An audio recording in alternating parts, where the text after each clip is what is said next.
ఇచ్చే రెండవ అవకాశం. పరిచయం. మన జీవితంలో ప్రతిరోజూ మనం ఎన్నో పనులను అలవాటుగా చేసుకుంటూ వెళ్తుంటాం. కాని కొన్ని క్షణాలు మన జీవిత గమనాన్నే మార్చివేస్తాయి. 2009లో న్యూయార్క్ నగరంలో జరిగిన ఒక సంఘటన ప్రపంచాన్నే ఆశ్చర్యపరిచింది.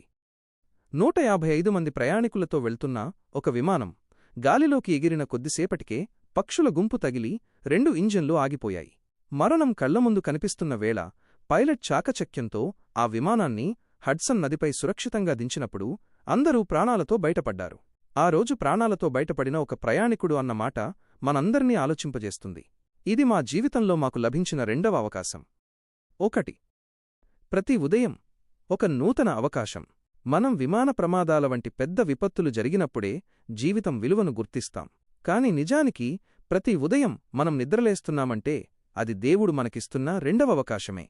రాత్రి నిద్రలో ఏమైనా జరగవచ్చు, కాని సూర్యోదయంతో పాటు దేవుని వాత్సల్యత మనకు నూతనంగా పుడుతోంది.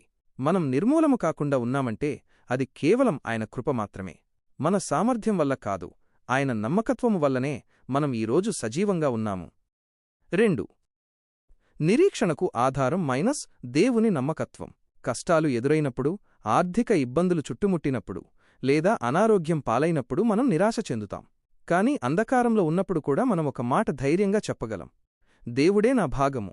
ప్రపంచంలో మనుషులు మారవచ్చు, పరిస్థితులు తారుమారు కావచ్చు, కాని దేవుని వాత్సల్యత ఎన్నడూ తరిగిపోదు. ఆయన ఎంతైనా నమ్మదగినవాడు. పడిపోయిన ప్రతిచోటా మనల్ని లేవనెత్తడానికి ఆయన సిద్ధంగా ఉంటారు. 3. ఈ అవకాశాన్ని ఎలా వాడుకుందాం? దేవుడు మనకు జీవితాన్ని పొడిగిస్తున్నాడంటే దానికొక అర్థం ఉంది.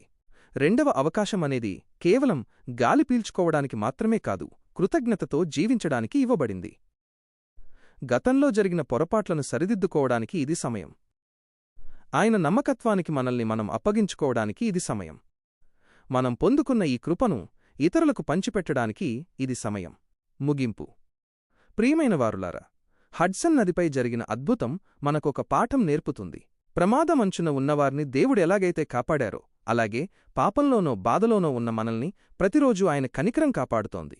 మన దేవుడు అవకాశాలనిచ్చే దేవుడు మాత్రమే కాదు, రెండవ అవకాశాన్ని మనకు అనుగ్రహించే ప్రేమమయుడు. ఈరోజు మనకు లభించిన ఈ నూతన దినాన్ని దేవుని చిత్తానుసారంగా సద్వినియోగం చేసుకుందాం.